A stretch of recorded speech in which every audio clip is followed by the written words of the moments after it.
မိတ်ဆွေတို့အနေနဲ့ကိုယ့်ဘဝအတွက်အရေးကြီးတဲ့ဆုံးဖြတ်ချက်တစ်ခုချတော့မယ်ဆိုရင်နှက်ခတ်ကောင်းကိုပဲစောင့်နေတတ်ပါသလားနှက်ခတ်မကောင်းလို့ဆိုပြီးကောင်းမွန်တဲ့အခွင့်အရေးတွေကိုလက်လွတ်ဆုံးခဲ့ဖူးပါသလား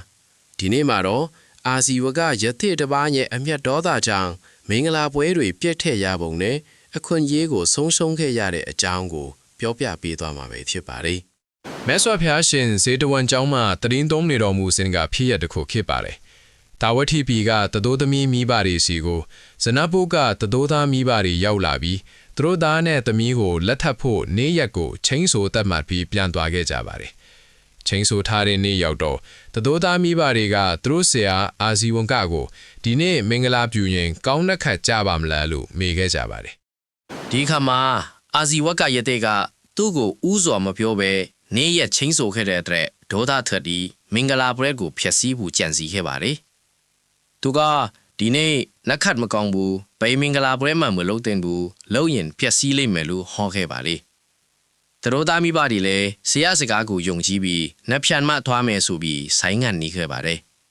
ဒီလိုနဲ့တာဝတိဖီကသူတို့သမီးမိဘတွေကမင်္ဂလာပွဲအတွက်အစင်တင်ပြင်ထားပြီးမြဲဇနဟုတ်ကမလာကြရဲ့အတွက်တခြားသူတို့သားတိလောက်နဲ့ထိမ်းမြလိုက်ပါတယ်နှက်ဖြန်ကြမှာဇနပုသားတွေရောက်လာတော့တာဝတိပီသားတွေက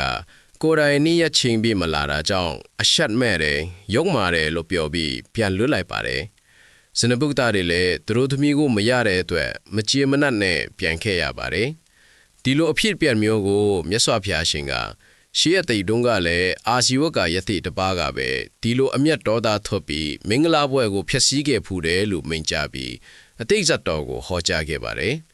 အတိတ်ဇတ်တော်မှာလည်းအာဇီဝကယသိရဲ့အမျက်ဒေါသကြောင့်ပဲမင်္ဂလာပွဲပြစ်ခဲ့ရပြီးသူတို့သားမိဘတွေအခွင့်အရေးဆုံးရှုံးခဲ့ရတာနဲ့အတူတူပဲဖြစ်ပါတယ်မြို့သားတွေနဲ့ဇနဘုသားတွေခက်ရန်ဖြစ်နေတဲ့အချိန်မှာမြို့ကရောက်နေတဲ့ပညာရှိတယောက်ကသူတို့စကားကိုကြားသွားခဲ့ပါတယ်ပညာရှိကကောင်းကင်ဘော်ကနက်ခတ်တွေကဘာအကျူးမှမရှိဘူးနက်ခတ်ကောင်းကိုစောင့်ဆိုင်နေတဲ့လူမိုက်ဟာသူတို့သမီးကိုရမယ့်အခွင့်အရေးကိုလွဲချော်သွားပြီးဖြစ်တယ်လို့ပြောခဲ့ပါတယ်အကျိုးကိုအလိုရှိတဲ့သူအတွက်လိုအပ်တဲ့အကျိုးကိုရရှိတာကသာအကောင်းဆုံးနက်ခတ်ပဲဖြစ်တယ်လို့ဆိုမှခဲ့ပါတယ်ဒီပညာရှိဟာမြတ်စွာဘုရားရှင်ကိုရိုနိုင်ထစ်ထည့်ပါတယ်ဒီဇတ်တော်အနေဘုရားအတွက်သင်္ခန်းစာအများကြီးရရှိနိုင်ပါတယ်ကျွန်တော်တို့ကကိုလိုချင်တဲ့အခွင့်အရေးတစ်ခုကိုရဖို့အတွက်အချင်းငါကောင်းကိုပဲထိုင်ဆောင်နေတာကပညာရှိရမရောက်ပါဘူးအရာရာတိုင်းကိုနက်ခတ်တွေအသိနိမိတ်တွေနဲ့ပဲပုံချနေမယ်ဆိုရင်တကယ်တမ်းလွတ်တင်လွတ်ထိုက်တဲ့အလုပ်တွေကိုလက်လွတ်ဆုံးရှုံးသွားနိုင်ပါတယ်ကိုယ့်ရဲ့ရည်မှန်းချက်ကိုအရောက်လန်းနိုင်ဖို့အတွက်အခွင့်အရေးတွေကိုဖန်ဆုပ်ပြီးမမိတ်မတုံကြိုးစားလှုပ်ဆောင်သွားဖို့သာအရေးကြီးဆုံးပဲဖြစ်ပါတယ်